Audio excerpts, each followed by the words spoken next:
Can't sleep? Don't want to sleep? Afraid to sleep? Are the windows closed? Are your doors locked? Did you check your closet and under your bed? Maybe you should keep a light on in the hallway, just in case. Now settle in. Make yourself comfortable. Lay back. Close your eyes. And let me tell you a story. Everybody loves candy and cake, chocolate and caramel, cookies and cream, all the delicious goodies from our childhoods. A visit to the candy shop was a welcome treat for every child, as they examined each offering, trying to decide which tempting morsel to spend their allowance on. For one unsuspecting health inspector, what is intended to be a routine visit to a somewhat peculiar confectioner becomes so much more than he expected. So sit back as I tell you a story of sugary treats and vengeance. Enjoy. Sweet Revenge. Welcome to Gingerbread House Confections. Can I interest you in some of our fine licorice? The annoyingly cheerful woman behind the counter asked. We have black licorice, red licorice, licorice twists, licorice laces, licorice nibs, licorice gum, licorice jelly beans. No, said the short balding man with thick dark-rimmed glasses and a bushy mustache. I do not want licorice. How about some nice caramels then? She offered. We have hard candy caramels, soft caramels, chewy caramels, salted caramels, sea salt salted caramels, chocolate-covered caramels, caramel-covered chocolates. No, I do not want any caramels either. Perhaps a nice truffle. We have maple walnut, dark chocolate key lime, strawberry cheesecake truffles, peanut butter and jelly, caramel peanut butter, coconut cream, caramel cream, raspberry cream, cookies and cream, cookie dough. Please, I am not here to buy candy, the man insisted. Oh, of course. I should have guessed a man of your bearing would be looking for a delicious gourmet cookie. We're famous for our gingerbread, as I'm sure you know, but we also have snickerdoodles, oatmeal raisin, chocolate chip, white chocolate chip, oatmeal butterscotch, lemon coolers, lemon crisps, lemon snaps. I am not here to buy candy, cookies, cakes, or confections of any kind, the man pronounced officiously. He opened the satchel that was slung over his shoulder and fished out a sheet of paper. Your establishment is overdue for a health inspection. It is? She asked. It is, the man answered. The portly woman perched the reading glasses, hanging on a chain around her neck, upon her porcine nose, and looked at the paper. After a moment she spun it around so it was right side up for her. I had no idea I was supposed to arrange an inspection, she said. You're not. All inspections are scheduled by the health department. Then it's you who is overdue. The man snatched back the paper and stuffed it into the satchel. Unfortunately, there appears to have been a bit of paperwork mishandling at the home office. But it doesn't matter who is overdue. The fact is that this establishment is out of compliance. Yes, but I didn't know that. How can I be out of something I didn't know I wasn't in? That makes no sense. Even if you didn't know you are not responsible for scheduling the inspection, a responsible business person would be aware of the status of all licensure and other municipal obligations, and as such should reach out to the governing agency to remedy the deficiency. Is there a number I can call if this happens again in the future? No, there is not. We had to turn it off. Telemarketers and calls from online pharmacies kept filling up the answering machine. So how am I supposed to attempt to remedy the deficiency? You could write a letter, the man suggested. To which address? The address on the letter. Which letter? The letter I just showed you explaining that you are out of compliance. But I never received that letter, and you took it back from me. Yes, well, I shouldn't have done that. Regardless, I didn't actually receive the letter that had the address on it that I could have written an inquiry to if the letter had arrived before I was out of compliance. Be that as it may, the man said. There was a pause. Be that as what may? The woman asked. Excuse me? When someone says be that as it may, they follow it with something that should have been done regardless of the original situation. No, they don't. Yes, they do. Everyone does, the woman insisted. I don't, he replied.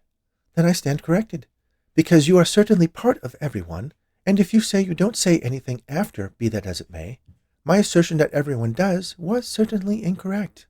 I'm sorry. Apology accepted. Thank you. You're welcome. There was another long pause. Are you sure you wouldn't care for some licorice? Red licorice isn't technically licorice, but we call it that anyway since, even though it's not at all the same flavor, it looks similar, apart from the color, that is. No, the man insisted. I really must tend to this oversight expeditiously.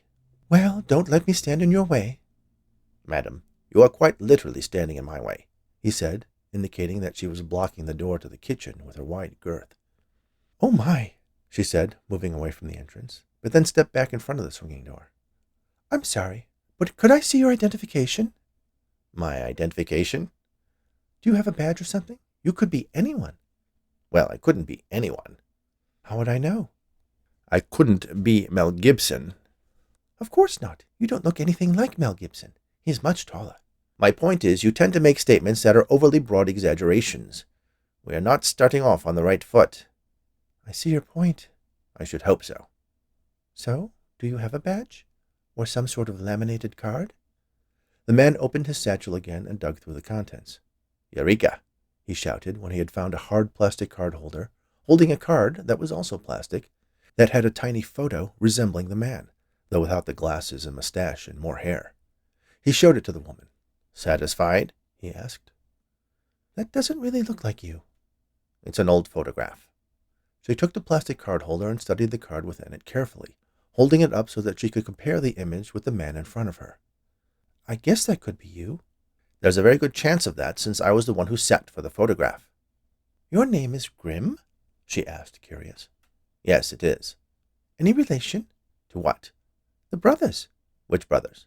The brothers Grimm. Never heard of them, the man said. Really? That's peculiar. You were going to say, everyone's heard of them, weren't you? The man accused. I was not. I was going to say, a nice day. I haven't finished my inspection. I'm an optimist.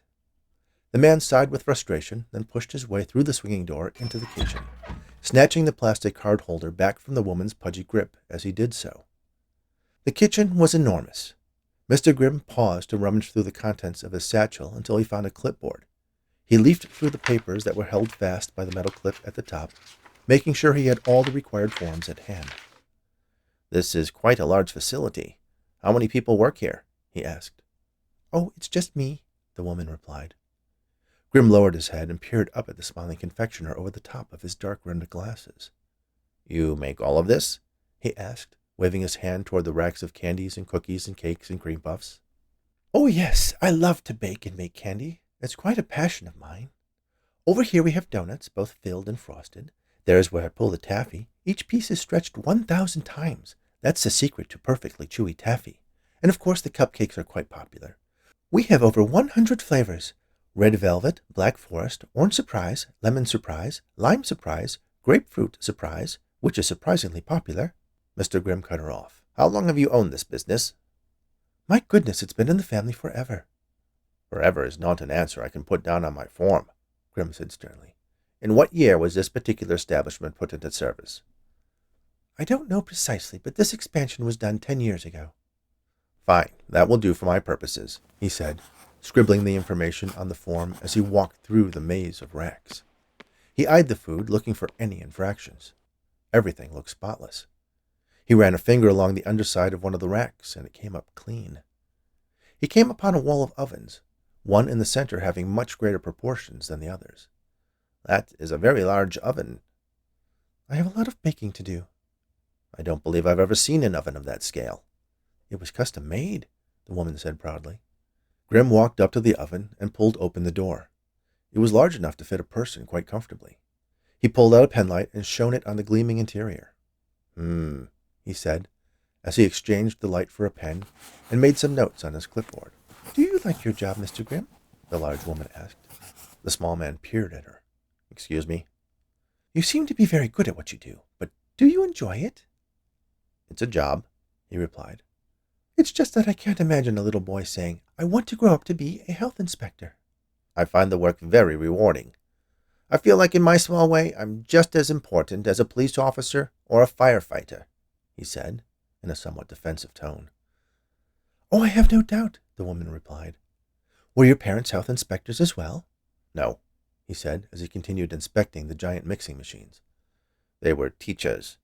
Really? What did they teach? Literature. he grumbled. And you've never heard of Jacob and Wilhelm Grimm? Grimm's fairy tales? They really are quite ubiquitous. Yes, so you've told me.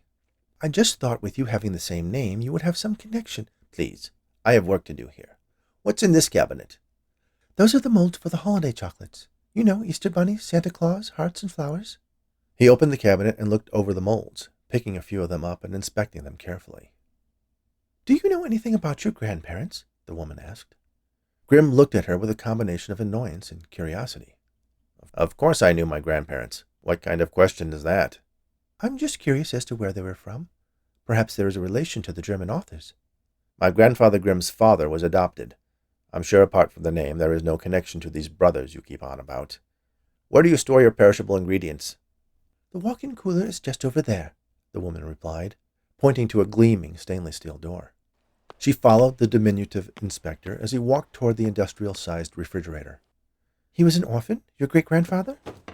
Yes, he and his sister, Mr. Grimm replied. Now, can we stop this distracting inquiry into my genealogy and get on with the inspection? Of course, the woman said. Whatever you need. I'm just curious by nature, and your name reminds me of a story from my own family. I'm sure that's quite interesting, but I really do need to finish my work. You do go on. Don't let me disturb you. It's quite a fanciful story anyway.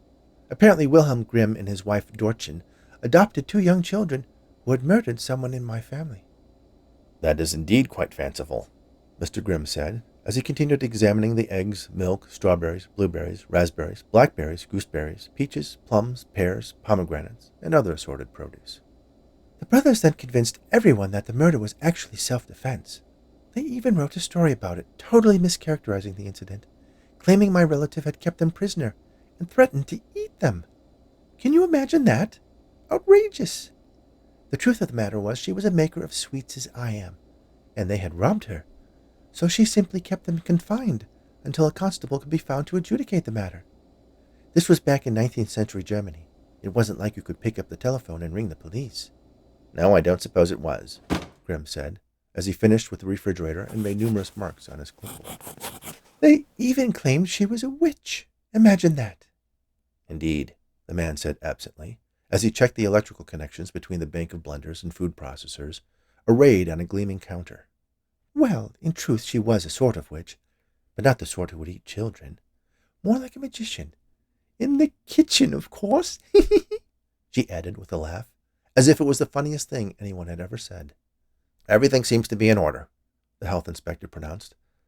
I must commend you on keeping such a pristine kitchen. All of the refrigerated items are clearly labeled and dated. Your food preparation areas and equipment are clean, no signs of vermin or insects, and your ovens are spotless. He scribbled a few more notes on the forms and added his signature. I'm so pleased to hear that, the woman said. You know, I was afraid that someone else would come to do the inspection. Grimm paused as he was stuffing his clipboard back in his satchel. Pardon me? He asked. Well, Mary Ann, who works in your office, is a loyal customer. So when I asked her to misplace my paperwork so that my case would be escalated, I wasn't completely sure the task would be assigned to you. Do you mean to imply that you arranged for me to be the one to inspect your establishment? Whatever for? He asked. Why, your name, of course, Grimm. Mr. Grimm raised an eyebrow. I'm afraid I'm not quite following. It's simple, really. Your great-grandfather and his sister killed my sister, the woman accused. Your sister? He asked, incredulous. That's one of the benefits of being a witch. Longevity, she answered. Time. Time enough to track down the descendants of the miscreants who murdered my dear sister, burned her alive in her own oven. Grimm looked at her for a long moment. Then he smiled and began to laugh. You almost had me there, he said. I thought for a second that you were going to stuff me into your oversized oven as vengeance. He laughed again. Oh, that is quite rich, quite amusing. I get it now. Gingerbread house confections, just like the house the witch lived in the story. Which story? Hansel and Gretel, he said, still chuckling. I thought you said you've never heard of the Brothers Grimm. The man stopped laughing. He clutched his satchel. It's taken me over a century to track you down, the woman said, the jolly demeanor evaporating, replaced by a dark, sinister expression that gave the small man chills. Grimm is a much more common name than you would imagine. and it took me a while to discover that your grandparents had emigrated from Germany to America. This is such a big country to find such a small man in." She waved her hands, and bolts slammed into place, locking the swinging door, while metal shutters rolled down over the windows, sealing them in the large kitchen. The lights dimmed. Then the large oven roared to life, casting an eerie glow into the darkened room. "And now," the woman said, tightening her apron strings and pushing up her sleeves, "I shall finally get the justice my dear sister deserves. You are the last descendant of those vile children. There shall be no one of your line left to terrorize us poor witches." The witch, despite her size, was quick and strong. As Grim made a dash for the door, she reached out and grabbed one of his arms, then pulled him back to her and got a hold of his other arm, grabbing him so he was facing away from her, lifting him up so his feet dangled a foot off the ground. "But I had nothing to do with whatever happened to your sister. I'm innocent," Grim pleaded. "Well, since your great-grandfather and his scheming sister are long since passed, you'll have to do," she said, without a hint of remorse. "Certainly we can work something out," Grim said. "It was a long time ago. You have a successful business. Murdering me could adversely affect your business plan." "Honestly, I'll be glad to be rid of this shop. I only set it up so I could contrive a situation where it could ensnare you and bestow upon you the fate your ancestors earned." "You've been waiting 10 years for me to come inspect your shop?" he asked, wriggling as best he could to no avail. "Yes, it's been difficult being so nice and cheerful all these years. Baking and making confections was actually my sister's passion. Once I finished you off and avenged her, I'll be able to return to my previous vocation." "What was that?" Grim asked, curious even as she carried him closer to the waiting oven. "Mostly potions, casting a sleeping spell on an unsuspecting princess from time to time." "That sounds fascinating," the little man said, the panic rising in his voice. "I'd love to hear all about it," he added, hoping to stall for time. The witch nodded at the oven, and the door swung open. A wave of heat hit Grim directly in the face. "Sorry, but your time is up," she said. She lifted him higher and pushed him feet first toward the waiting inferno. Grim waited until he was inches from the door, then pulled back his legs and shot them out so that his feet landed above the oven, causing him to flip over the witch, twisting out of her grasp and landing behind her. She was surprised that the little man was so agile. "Do you really think you can escape?" she asked. "Yes, I quite expect I will," Grim said, as he launched a sidekick at her ample buttocks, causing her to stumble forward into the oven. He quickly grabbed her ankles and shoved her inside the cavernous cooking chamber, then slammed the door shut. He looked around and grabbed the steel ladle and slipped it through the door handles, effectively locking her inside. "What have you done?" the witch cried from inside the oven. "Let me out! Let me out right now!" "My grandfather warned me about you," Grim said. "He made sure I was trained in martial arts in case I ever found myself in this situation. To be honest, I thought he was a little crazy." The witch ranted and raved for a little while longer before she finally fell silent. Grim removed the clipboard from his satchel. "Oh my, human remains in the oven. I'm afraid you failed your inspection after all," he said. Thank you for listening to Sweet Revenge, written especially for the Bedtime Stories for Insomniacs Fiction podcast by Rich Hosek. Please remember to subscribe on your favorite podcast app. Rate us on Apple, Spotify, and Audible. And share these stories, as well as the unabridged audiobook versions of my novels, with anyone you know who enjoys audio fiction. Be sure to visit bedtimestories.studio, where you can sign up for our Insomniacs Snoozeletter to be notified of new episodes and exclusive offers, and get a free bookmark. You can visit richhosek.com to learn more about the host of Bedtime Stories for Insomniacs. Thanks again, and all the very best.